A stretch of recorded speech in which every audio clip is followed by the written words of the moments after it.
The great station hung in space like a jewel made of glass and silver. It was called Harmony's Promise, and today it would host the most important meeting in human history. Inside the main chamber, hundreds of alien beings gathered under lights that changed colors to suit different species' eyes. Ambassador Jakara, of the Velshan Empire, stood at the center platform. His skin shimmered blue and purple, and his forearms moved gracefully as he spoke.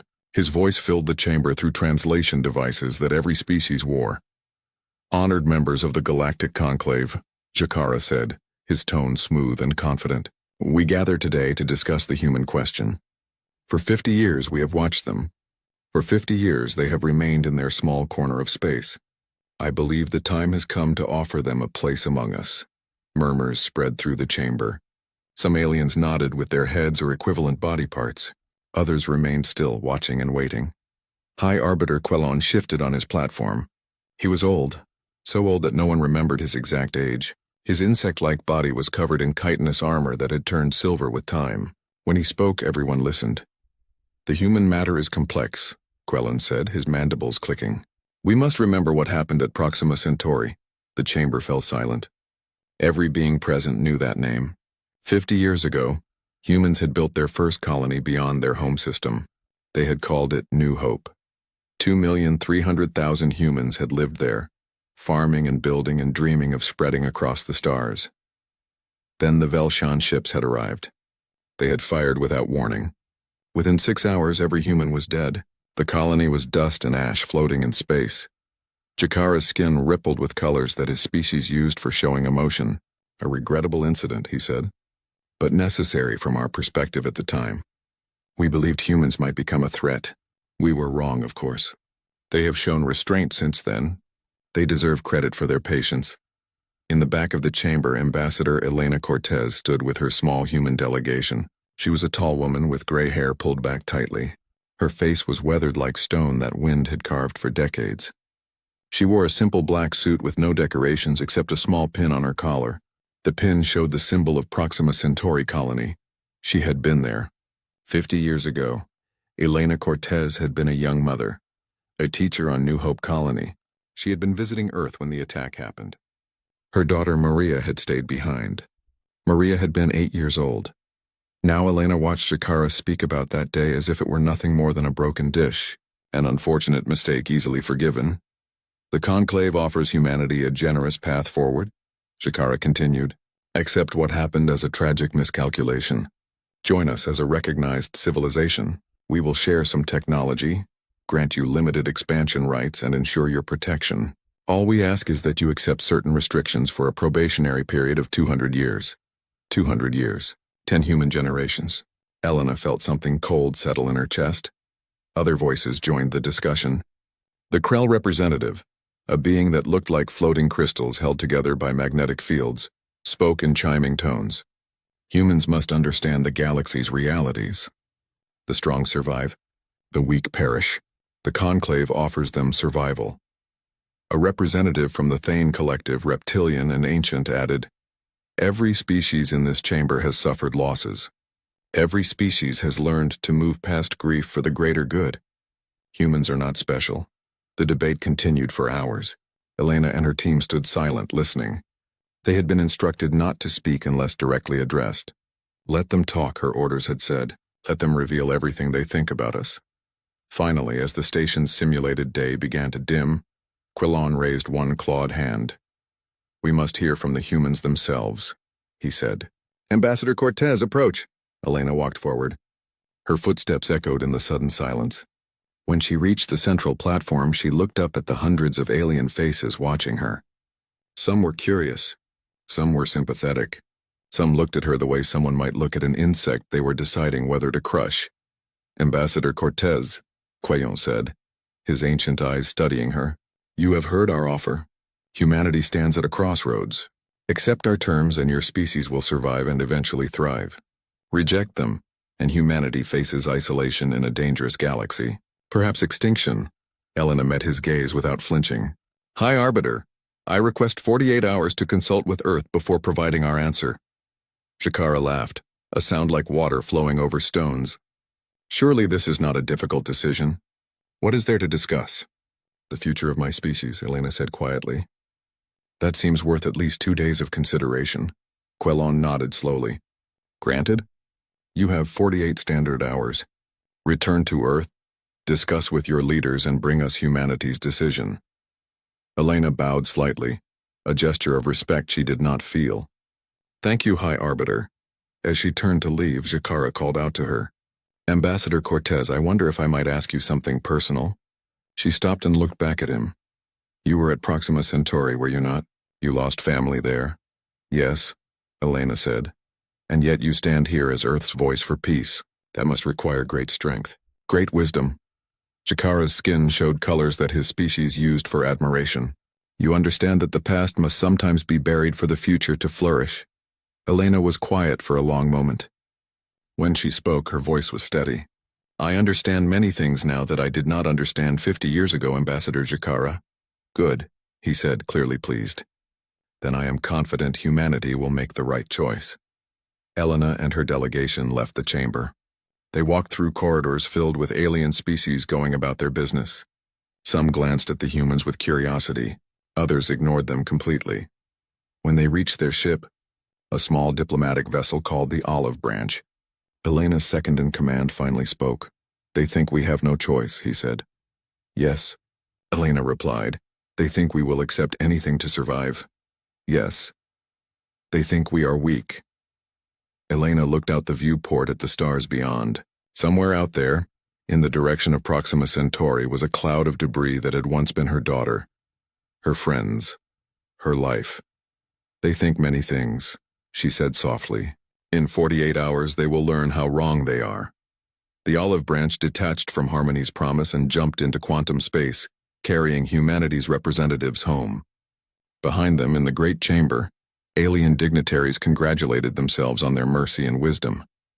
None of them noticed that the humans had left monitoring devices scattered throughout the station. None of them suspected that human intelligence operatives had been aboard Harmony's promise for months, learning its systems, mapping its weaknesses, preparing for what might come. In the chamber, Jakara stood with several other Velshan officials. The humans will accept, he said confidently. They have no other option. In a few days, this unfortunate chapter will finally close. High Arbiter Quellon said nothing. He had lived for thousands of years and seen many species face such choices. Most chose survival. A few chose pride and were destroyed. But something about Ambassador Cortez troubled him. Something in her eyes when she looked at Jakara. Not fear, not hatred exactly, something colder, something patient. He dismissed the thought. Humans were emotional creatures, everyone knew that. They would accept reality. The galaxy continued turning. The station's lights dimmed for the sleep cycle, and 48 hours began counting down to humanity's answer. The Olive Branch arrived at Earth 36 hours before the deadline. Elena Cortez had not slept during the journey. She had spent the time reviewing files, studying reports, and preparing for what came next. Earth looked beautiful from orbit. Blue and green and white, wrapped in clouds. 50 years ago, humanity had lived only here. Now they had stations throughout the Sol system, mining operations on asteroids, research bases on Mars and Europa, small compared to galactic civilizations. But humanity had built all of it themselves without help, under the constant watch of alien observers. The shuttle descended to Geneva, where the United Colonies headquarters stood. It was a building designed to look humble, not threatening, glass and stone surrounded by gardens, nothing that would frighten the galaxy. But beneath it ran 20 levels of command centers, military planning rooms, research laboratories, and quantum communication hubs. The peaceful surface hid the truth underneath, just like humanity itself. Elena walked into the main council chamber. 200 representatives from Earth's nations and off-world colonies filled the seats. They stood when she entered, a gesture of respect that felt heavy with meaning. At the center table sat the most powerful humans alive.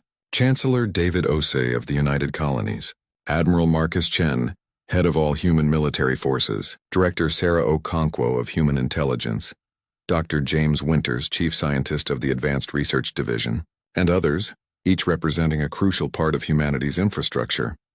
Welcome home, Ambassador, Chancellor Osei said. He was a big man with a kind face that had fooled many diplomats over the years. Tell us what happened. Elena told them everything. She described Jakara's arrogance, Quayon's caution, the conclave's certainty that humans would accept their terms. She played recordings of the entire session. When she finished, the chamber was silent. "They truly believe we have no choice," Chancellor Osi said quietly. "They are certain of it," Elena confirmed. "Then they are fools," Admiral Chen said. He stood, his military uniform crisp and decorated with medals earned in conflicts most civilians did not know had happened. "Director Okonkwo, show them." Sarah Okonkwo activated the holographic display. Images filled the air above the council table. Ships, weapons, technology that should not exist. "For 50 years, Sarah said, her voice calm and professional. "Humanity has prepared. While they watched us, we watched them back. When they destroyed Proxima Centauri, we collected every piece of their technology we could recover. We studied it. We reverse-engineered it. We improved it. The images changed, showing shipyards hidden in asteroid belts, manufacturing facilities on distant moons, research stations in the outer solar system where alien sensors could not reach. We built a fleet," Admiral Chen said. "Not a large fleet by galactic standards, but a smart one. We have 147 warships equipped with weapons the Conclave has never seen. Quantum displacement drives that let us appear anywhere instantly. AI guidance systems that think faster than any organic brain. Relativistic kill missiles that cannot be stopped once launched." More images appeared. Battle simulations. Strategic maps. Casualty projections. "We can hurt them," Chen continued. "We can hurt them badly. The Velshan Empire in particular. Their military is large but soft, designed for ritual combat and displays of power. They have not fought a real war in 3,000 years. We have been studying war constantly for our entire history." Dr. Winters spoke next, his voice troubled. "But we need to be clear about costs. Even with our advantages, this would be the most destructive war in human history. We estimate military casualties at 40%. Civilian deaths could reach hundreds of millions if the Conclave decides to unite against us. We might win battles, but a long war would destroy us." "So we would need to win quickly," said Chancellor Osei. "Yes," Chen agreed. "Strike hard, strike fast, break the Velshan Empire before the Conclave can organize a response. Force them to accept our terms instead of their terms." Elena watched the council members absorb this information. She saw fear on many faces, hope on others, anger on most. "There is another option," said Representative Amara Ndlovu from the African Union. "We could accept their terms, survive, build strength slowly over 200 years, live to fight another day. 200 years as second-class citizens," said Representative Liu Feng from the Asian Coalition. 200 years of restrictions and controls. 200 years where they can crush any colony they consider threatening. Is that living? "It is surviving," Amara replied. "Our ancestors survived slavery, survived colonization, survived wars and plagues. They survived and eventually won freedom. We can do the same. Or we can refuse to be victims," said Representative Jackson from North America. "We can show the galaxy that humanity does not kneel." The debate began in earnest then. It raged for hours. Representatives stood and spoke about duty, survival, justice, pride, fear, and hope. The chamber grew hot with the passion of 200 voices arguing humanity's future. Elena listened to all of it. Finally, Chancellor Osei raised his hand for silence. "We need to vote," he said. "But first I want everyone to see something." The holographic display changed. Now it showed images from Proxima Centauri, not computer simulations. Real footage recovered from the colony's final moments. People running through streets as fire fell from the sky. Children crying for parents who would never answer. Buildings collapsing. Ships trying to evacuate, destroyed before they could launch. And then silence. Ash and silence. 2,300,000 people, Osei said quietly. Maria Cortez, age 8. David Wong, age 73. The Santiago family, all 6 of them. The Okafor twins, born just 3 days before the attack. Thousands of names. Thousands of stories ended. He paused, and his kind face was no longer kind. It was hard as stone. The Velshan called this a miscalculation, an unfortunate incident. They want us to forgive it, forget it, accept it as the price of joining their civilization. He looked around the chamber. "I want every person here to look at those images and decide. Do we accept this? Do we bow our heads and thank them for the privilege of survival? Or do we show them what happens when you commit genocide against humanity?" The vote was called. It was not close. 197 representatives voted to reject the conclave's terms. 3 voted to accept. The council chamber erupted in shouts, cheers, and some tears. Elena felt something shift inside her chest. For 50 years, she had carried the weight of Proxima Centauri alone. Now that weight was shared by all of humanity, Chancellor Osei turned to her. Ambassador Cortez, you will return to Harmony's promise and deliver our answer. Admiral Chen will provide you with sealed orders to be opened after you leave the station. Do you understand? Yes, Chancellor. Good. He smiled sadly. I am sorry we must send you back to that place. I am sorry for what you will have to do. Elena thought of Maria's face laughing at something funny. She thought of 2 million other faces all gone. I am not sorry, she said. Across Earth and throughout the Sol system, orders went out. The hidden fleet began moving into position. Soldiers said goodbye to families without explaining why. Scientists armed weapons they had hoped never to use.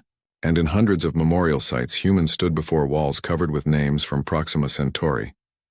In Beijing, an old man placed flowers at a memorial. His son had died at Proxima. In Lagos, a woman wept as she read her sister's name carved in stone. In New York, a group of teenagers stood silently, learning about the massacre in school, understanding for the first time what their civilization had lost. And everywhere, people waited. They did not know exactly what was coming, but they felt it. The galaxy had taught humanity a lesson 50 years ago. Now humanity would show they had learned it well. Elena boarded the Olive Branch again 12 hours later.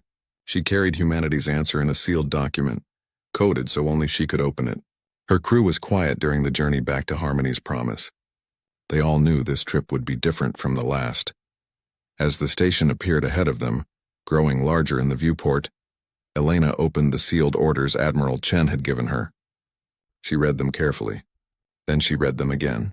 Her second-in-command noticed her expression. Bad news? Elena looked at him and he saw something in her eyes that made him step back. No, she said softly. Good news. Very good news. The Olive Branch docked at Harmony's promise with 3 hours remaining before the deadline. Elena and her delegation walked through the familiar corridors back to the council chamber. Aliens passed them, going about their business. None of them knew what was about to happen. None of them suspected that the galaxy was about to change forever. In the council chamber, Jakara waited with his confident smile. High Arbiter Quellan sat in his place, looking ancient and tired. Hundreds of alien representatives filled the seats, expecting a formality, a grateful acceptance, a peaceful resolution. Elena took her position at the central platform. She held humanity's answer in her hand. The chamber fell silent. High Arbiter, Elena said, her voice steady and clear. Honored members of the conclave, I have returned with humanity's decision. Please proceed, Ambassador, Quellan said. Elena opened the document. She read the first line silently, feeling its weight. Then she looked up at Jakara, at his confident face, at his forearms relaxed and comfortable. She smiled and began to speak. Elena Cortez looked out at the assembled alien representatives and felt perfectly calm. She had waited 50 years for this moment. Her daughter had been dead for 50 years. 2,300,000 humans had been ash and memory for 50 years. Now the waiting was over. Honored members of the Galactic Conclave, she began, her voice carrying through the translation systems to hundreds of species. I bring humanity's answer to your generous offer. Jakara leaned forward slightly, his skin showing colors of satisfaction. Around the chamber, aliens shifted in their seats, preparing for the expected acceptance and the tedious formalities that would follow. The United Colonies of Humanity formally rejects the conclave's terms, Elena said. The chamber went silent. Then noise erupted from every direction. Shouts, clicks, whistles, roars, each species expressing shock in their own way. Furthermore, Elena continued, speaking over the noise, humanity hereby declares a state of war with the Velshan Empire. The chamber fell silent again, but this time the silence was different. It was the silence of shock so complete that even breathing stopped. Jakara stared at her. His skin flashed through colors so quickly they blurred together. You cannot be serious. I am completely serious, Elena said. She activated a holographic display. Images appeared in the air above her. Before we discuss war, however, let me address the Proxima Centauri incident. You have called it a miscalculation, an unfortunate error, but we have evidence that tells a different story. The images showed Velshan military communications from 50 years ago. They had been encrypted with codes the Velshan believed unbreakable. Human intelligence had broken them 30 years ago. These are your own transmissions from the attack, Elena said, reading from them. Commander Javan to fleet.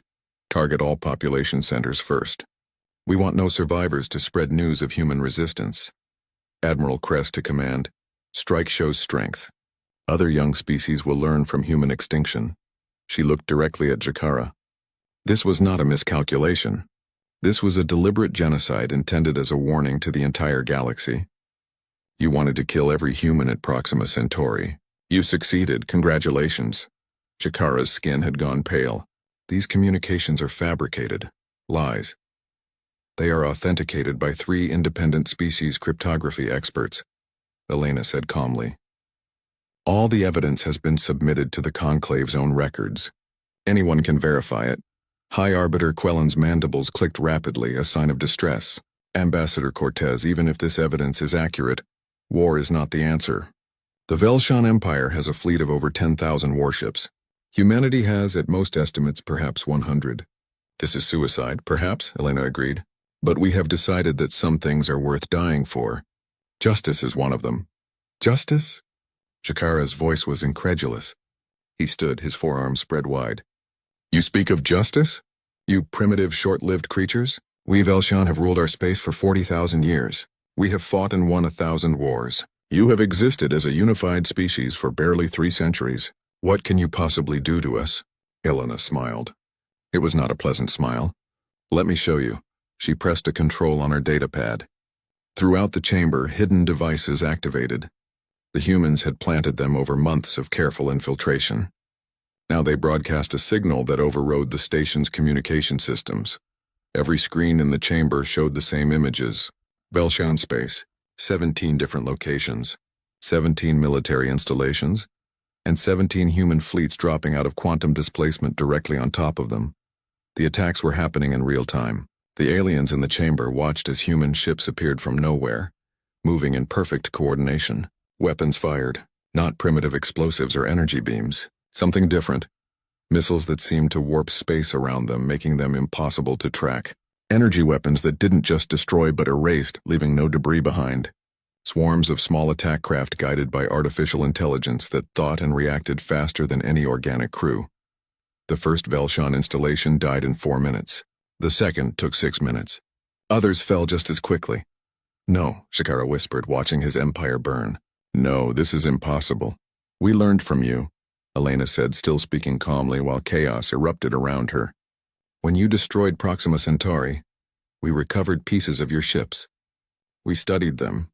We improved on them. While you watched us and dismissed us as primitive, we built a fleet that could kill you. Admiral Chen's voice came through the communication system, broadcast to the entire chamber. This is Admiral Marcus Chen of the United Colonies Armed Forces. At this moment, human fleets are engaging Velshan military targets across 17 systems. We have achieved complete tactical surprise. Velshan casualties are estimated at 47,000 and rising. Human casualties 0. The number hung in the air. 47,000. More than 20 times the number of humans who died at Proxima Centauri. High Arbiter Quellon rose from his seat. This must stop immediately. Ambassador Cortez, recall your forces. The Conclave will mediate. We can find a peaceful solution. No, Elena said simply. No? Quellon's ancient voice cracked. You would condemn your entire species for revenge? We would teach the galaxy a lesson, Elena replied. She looked around the chamber at hundreds of alien faces showing fear, shock, and anger. For thousands of years you have operated under certain rules. The strong do what they want. The weak accept what they must. Species are destroyed and everyone calls it unfortunate but necessary. She stepped forward, and despite being much smaller than most beings in the chamber, her presence filled the space. Humanity rejects these rules, she said. We will not accept genocide as diplomacy. We will not forgive mass murder as policy, and we will not join a civilization built on the graves of species who could not defend themselves. Then you will die, Shakara snarled. The Conclave will unite against you. Every species here will hunt you down. Perhaps, Elena said, But first your empire will fall, and every species watching will learn what happens when you commit genocide. They will learn that even a small species, even a weak species, can make you pay a terrible price. Alarms began sounding throughout the station. Security forces were mobilizing. The chamber doors sealed automatically. "You are under arrest," Kelon said, his voice heavy with regret. "All human delegates will be detained until this situation is resolved." Elena pressed another control on her datapad. Throughout Harmony's promise, human infiltration teams activated. They had been aboard for months, posing as maintenance workers, merchants, and tourists. Now they revealed themselves. "I do not think so, High Arbiter," Elena said. "My people control your station's life support, navigation, and defensive systems. If you attempt to detain us, we will simply leave. If you attempt to stop us from leaving, we will demonstrate that human weapons work just as well on space stations as they do on warships." She let that sink in. Then she continued, "We are departing now. You have a choice to make. You can attempt to unite the Conclave against humanity. You can try to hunt us down, but every day you delay, more Velshan installations will burn. Every hour you debate, more Velshan ships will die. The price of destroying humanity just went up considerably." The human delegation walked toward the exits. Security forces stood in their way, weapons drawn.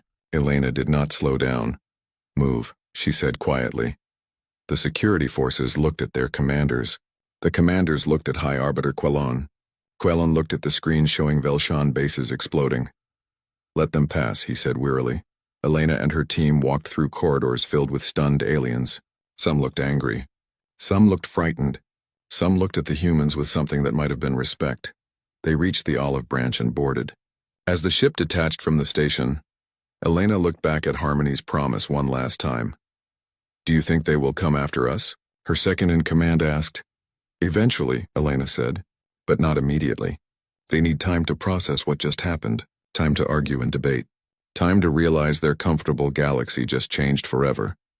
The olive branch jumped into quantum space, heading back to Earth. Behind them, the conclave chamber erupted into chaos. Species shouted at each other. The Krell demanded immediate action against humanity.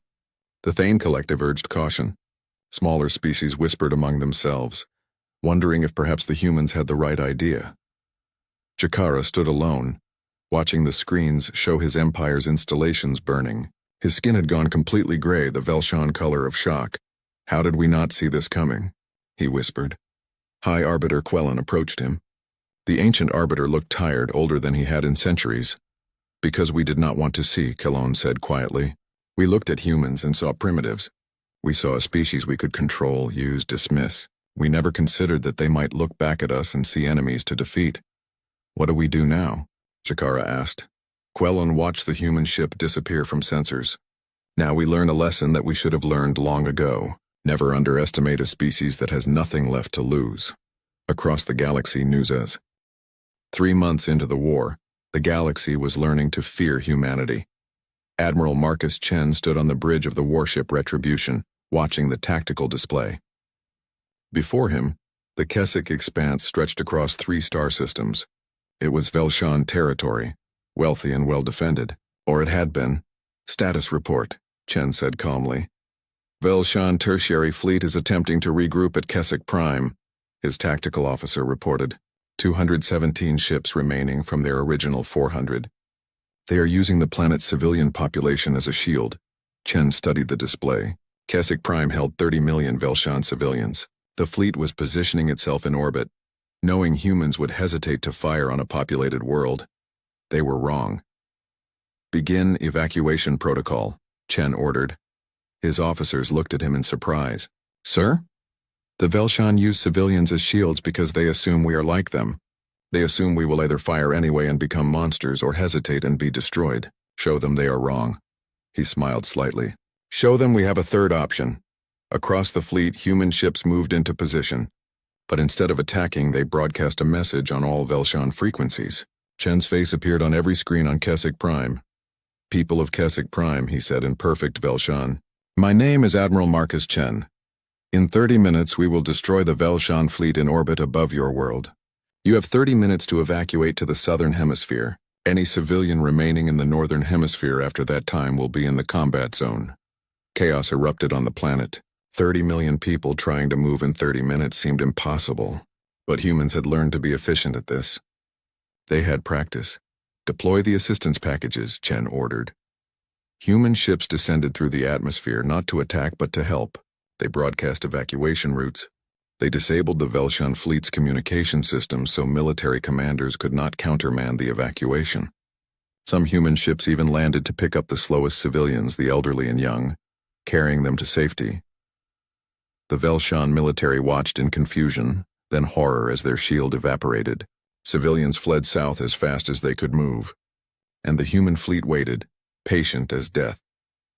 29 minutes later, the last civilian transports crossed into the southern hemisphere. Chen gave the order. Fire.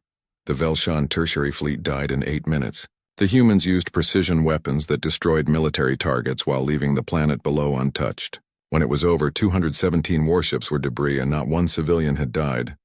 Broadcast to Keswick Prime, Chen ordered. Tell them they can return to their homes now. Tell them humanity does not make war on children. The message was sent. On Keswick Prime, 30 million Velshan civilians stood in the southern hemisphere, looking up at the sky where their military fleet had just been erased. They had expected death. They had received mercy. The recording of this battle spread across the galaxy within hours. The impact was immediate and devastating to Velshan morale. Humanity was not just winning. They were winning while being more civilized than the civilizations who called themselves advanced. In the conclave, the debate raged constantly. Some species demanded action against humanity. Others argued for caution. A few quietly applauded. They are making fools of us, the Krell representative chimed angrily. We cannot allow a primitive species to dictate terms. Primitive? The Thane representative responded. They have destroyed over 40% of the Velshan military in 3 months. They conduct war more effectively than species who have existed for millennia. Perhaps we should reconsider our definition of primitive. High Arbiter Kellon listened to the arguments, but his mind was elsewhere. He was thinking about patterns. Humanity could have glassed Keswick Prime. Instead, they evacuated it. They could have massacred prisoners. Instead, they treated them well and sent them home.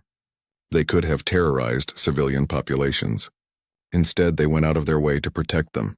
This was not the behavior of a species seeking revenge. This was the behavior of a species making a statement. We are better than you, humanity was saying. We will beat you while being more moral than you ever were. Quilon found it both impressive and terrifying. Far from the conclave, in Velshan space, former Ambassador Zakara stood on the bridge of a military cruiser. He was a commander now, given the rank because his empire was desperate. Too many experienced commanders had died in the first weeks of war. He stared at reports from Keswick Prime, reading them over and over. The humans had evacuated the civilians. They had protected them. Why? Commander, we have a communication from Earth, his communication officer reported. They are requesting to speak with you directly. Zakara's skin flashed colors of confusion. Accept it. Admiral Chen's face appeared on the screen. The human looked calm, almost relaxed. Behind him, Zakara could see the bridge of a human warship. It looked efficient and deadly. Commander Zakara, Chen said, I believe we spoke briefly at the conclave session 3 months ago. You are the one destroying my empire, Zakara replied, his voice bitter. Yes, Chen agreed without hesitation. I wanted to speak with you personally because you keep asking your strategists why we are doing this. I can hear you asking in the communications we intercept. What do the humans want? You ask. What is their endgame? Tell me then, Zakara demanded. What do you want? Total surrender? Our complete extinction? We want justice, Chen said simply. Justice for Proxima Centauri. Your empire's complete military neutralization. Then we will talk about peace. On our terms. You cannot win a long war, Zakara said. Eventually other species will intervene. Eventually your luck will run out. Perhaps, Chen acknowledged. But how much of your empire will remain by then? How many more fleets will I destroy? How many more of your worlds will watch their military forces erased while we protect their civilians? He leaned forward. We are not trying to conquer you. We are not trying to enslave you. We are teaching you and the entire galaxy a lesson. Genocide has consequences. You self-righteous, Zakara began, but Chen interrupted. Your empire sued for peace last week. We rejected it. You offered reparations. We rejected them. You offered territory, technology, trade agreements. We rejected everything. Do you know why? Shakara said nothing. Because you still do not understand what you did wrong, Chen said quietly. You think Proxima Centauri was a political mistake? An error in judgment. You think if you pay enough, apologize enough, it will be forgiven. But 2,300,000 humans are dead. Children are dead, and your empire never even considered that you had committed a crime. Chen's expression hardened. So we will make you understand. We will reduce your military to nothing. We will make sure that when you look at the stars you remember what happened when you murdered humans. And then, maybe then, we will discuss peace. The communication ended. Shakara stood alone, feeling something he had never felt before. Not just fear, helplessness. The war continued. Week after week, month after month, human fleets struck Velshan targets. Each battle was calculated, precise, devastating. The humans lost ships sometimes. They took casualties. But they were winning, and everyone knew it. On Earth, Elena Cortez had been promoted to Secretary of Defense. She coordinated the war effort, working 18-hour days, ensuring every strike served humanity's larger purpose. When the Conclave sent envoys to Earth, begging for humanity to accept a mediated settlement, Elena met them personally. The Conclave offers generous terms, the envoy said. He was a Thane, ancient and respected. Reparations from the Velshan Empire. Territory for human expansion. Full technology sharing. Recognition as a major power. All of this if you simply agree to negotiate. Elena looked at him across the conference table. Behind her, the walls displayed names. 2,300,000 names from Proxima Centauri. You are negotiating with the wrong species, she said. We do not want appeasement. We do not want to be bought. We want the Velshan Empire to understand what they took from us. They understand, the envoy insisted. Ambassador Shakara has been removed from power. Emperor Vorshan has publicly apologized. They are willing to face justice. Are they? Elena asked. Then let me ask you something. If we stopped right now, if we accepted your generous terms, what would change? Would the Conclave create laws against genocide? Would you establish protections for young species? Would you ensure that what happened to us never happens again? The envoy hesitated. The Conclave operates by consensus. Such changes would take time. There is your answer, Elena said. You want us to stop because we are making you uncomfortable.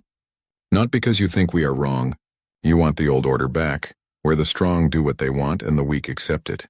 But humanity rejects that order. She stood, and the envoy stood with her.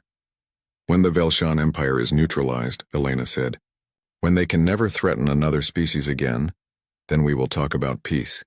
Until then, the war continues. The envoy left and Elena returned to her work. Reports flooded in constantly. Battle results. Casualty counts. Resource allocations. Each one represented human lives being risked, human resources being spent. Sometimes, late at night, she wondered if they were doing the right thing. Then she would look at Maria's picture on her desk, frozen at age 8, forever young, and she would return to work. Across the gone year after humanity rejected peace, the Velshan homeworld hung in space like a dying star. Velshan Prime, capital of an empire that had ruled for 40,000 years, now sat surrounded by human warships. Admiral Chen stood on the bridge of the Retribution, looking at the planet below. It was beautiful. Blue oceans, green continents, cities that glowed like jewels. 5 billion Velshan lived there, going about their lives while their empire collapsed around them. All fleets report ready, his tactical officer said. We can begin the assault on your command. Hold position, Chen ordered. We wait. They had been waiting for 3 hours. Chen had sent a message to what remained of Velshan leadership. He had offered one final chance to talk. Now he waited to see if they would take it. On the planet below, in the Imperial Palace that had stood for 10,000 years, former Ambassador Zakara walked through empty halls. Most of the government had fled or committed ritual suicide. The Emperor was dead, killed by his own guards in the final days of the war. Zakara was the highest-ranking official left alive. He had been stripped of his military rank after losing 3 fleets. He had been imprisoned for incompetence, but when everyone else had run, he had remained. Someone needed to face the humans. Someone needed to end this. He reached the communication center and activated the channel to the human fleet. Admiral Chen's face appeared on the screen. I am Zakara, he said, His skin was dull gray, the color of defeat. I come with the Velshan Empire's unconditional surrender. Chen nodded slowly. I will transport you to my ship. We will discuss terms. There are no terms to discuss, Jakara said bitterly. You have won. We have lost. Do what you will with us. That is not how this works, Chen replied. You seem to think we want to destroy you. You are wrong. We want something much harder. We want you to change. An hour later, Jakara stood in a conference room aboard the Retribution. Around the table sat Admiral Chen, Secretary of Defense Elena Cortez, and several other human officials. Also present via hologram was High Arbiter Quellen and representatives from the Conclave. Elena placed a document on the table. It was thick, hundreds of pages. These are humanity's terms, she said. Read them carefully, Jakara read. As he did, his skin flickered through colors of shock, disbelief, and something else. Something he had not felt in a long time. Hope. You are not demanding our extinction? He asked, looking up. No, Elena said. We are not you. We do not commit genocide. But these terms, Jakara continued reading. Complete military disarmament. Reparations spanning 3 centuries. War crime tribunals for those who ordered the Proxima Centauri attack. Permanent human monitoring of Velshan space. Yes, Chen confirmed. You are destroying the Empire, Jakara said. No, Elena replied. We are destroying your ability to hurt others. Your people will live. Your civilization will continue. But you will never again have the power to commit genocide. Jakara looked at the humans. He had spent a year fighting them, losing to them, watching them dismantle his empire piece by piece. He had expected monsters. He had found something worse. He had found teachers. These terms are acceptable, he said quietly. There is more, Elena said. She activated a holographic display. We do not want to just punish the Velshan Empire. We want to reform the entire conclave. Now she looked at High Arbiter Quellen's hologram. The ancient arbiter regarded her steadily. The current system allows species to commit atrocities without consequences, Elena said. Young species have no protection. The strong rule by intimidation. This must end. She displayed a proposed treaty. We call this the Proxima Accords. It establishes legal protections for all species. It creates an enforcement mechanism for punishing genocide and mass crimes. It gives emerging civilizations time to develop without interference. And who will enforce these accords? The Krell representative chimed skeptically. Who will have the authority? Humanity, Elena said simply. We have proven we can fight and win. We have also proven we can show mercy. We will serve as guardians, ensuring the accords are followed. The chamber erupted in holographic noise. Multiple species objected. How dare humans demand such power? How dare they impose their values on the galaxy? Elena waited for the noise to die down. Then she spoke again, and her voice was cold. The Conclave has a choice, she said. Accept these terms and reform. Create a galaxy where justice actually exists. Or refuse and watch as humanity continues this war. We have defeated the Velshan Empire. We can defeat others. We would prefer not to, but we will if necessary. You are threatening the entire Conclave? A voice demanded. No, Elena replied. We are offering the Conclave a chance to become what it always claimed to be. A force for peace and civilization. But real peace requires real justice. Real civilization requires protecting the weak, not exploiting them. High Arbiter Quellen raised one clawed hand, and the chamber fell silent. He had said little during the meeting, just watching and listening. Now all eyes turned to him. I have lived for thousands of years, Quellen said slowly. I have witnessed the rise and fall of empires. I have seen species come and go. In all that time I have watched the Conclave maintain order through convenience, not principle. We punished only those too weak to defend themselves. We forgave crimes committed by the strong. He paused, his ancient eyes reflecting something that might have been shame. Humanity has taught us a painful lesson, he continued.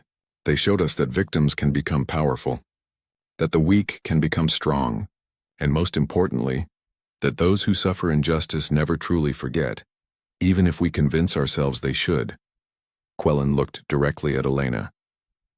The Conclave will accept the Proxima Accords, not because you force us to, but because you are right. The old order was built on sand. It is time to build something better. The vote was called. Not every species agreed. Some objected bitterly, but the majority voted yes. The galaxy was changing, and even those who hated the change could feel its inevitability.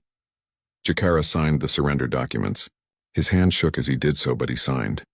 The Velshan Empire as it had existed for 40,000 years was over. What would rise from its ashes no one knew.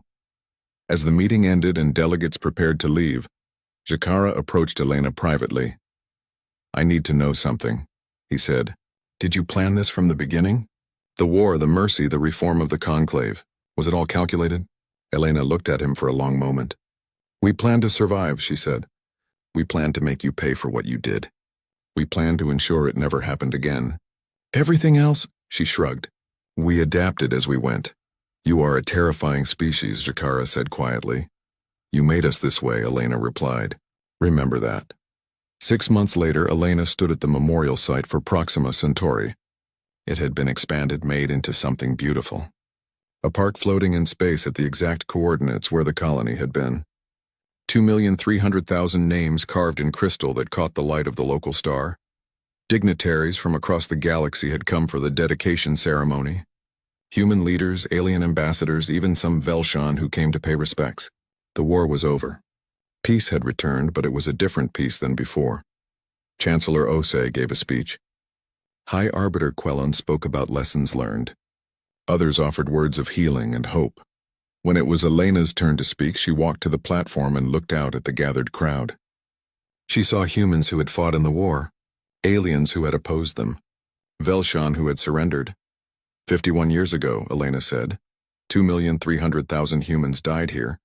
They died because the galaxy operated under rules that made their deaths acceptable.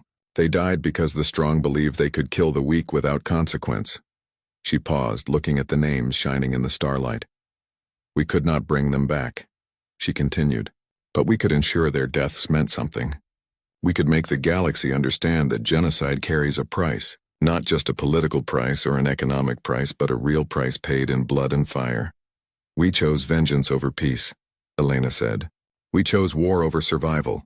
Many in this crowd thought we were foolish, suicidal, emotional creatures making irrational choices. She smiled slightly. Perhaps we were all those things. But we were also right. And now the galaxy has changed because of it. She gestured to the memorial. These names represent a question the galaxy must answer. Will we build a civilization where such deaths never happen again, or will we slip back into the old ways? Humanity will be watching, Elena said. We will enforce the Proxima Accords. We will protect emerging species. We will ensure justice exists not just in words but in reality. This is our promise to the dead. This is our promise to the future. The ceremony ended. People dispersed slowly, stopping to read names, to reflect, to remember. Elena stood alone for a while, looking at Maria's name. Maria Cortez, age 8. Forever young. Forever lost, we did it, Elena whispered. We made them understand. I hope you would be proud. Admiral Chen approached, standing beside her in silence for a moment. 50 years from now, he said quietly. Historians will debate whether we did the right thing.